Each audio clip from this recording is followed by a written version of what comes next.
Rick with the best of everything, and I'm looking at the Maxin 3x3 or 3x3x3 speed cube anti-pop, 6-sided, multicolor.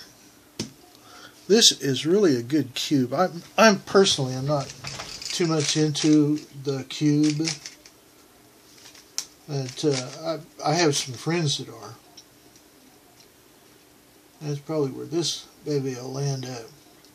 And it's very smooth. It's anti-pop. Has a very strong core that's resilient with little tracks to run in.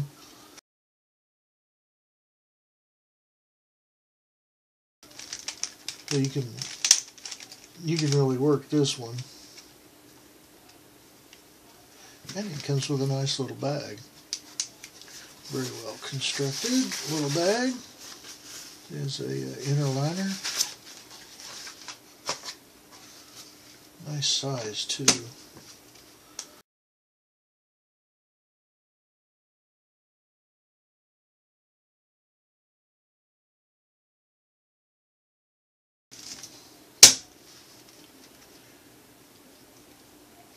You can hear it moving its track, but it just keeps on ticking.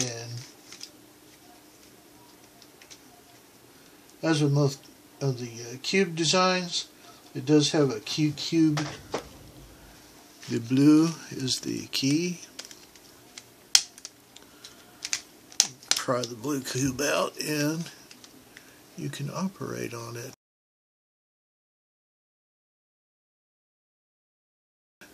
That is the surest way to win Rubik's Cube. Don't say I told you. But this is a very nice little cube. They're early December, late November. We're looking at different puzzles and games and stuff. I saw some really crappy ones, to be honest. You couldn't hardly turn them. But that is a good one. That's got a good action on it. The Maxin 3x3x3x3x3 3 cube. Get one.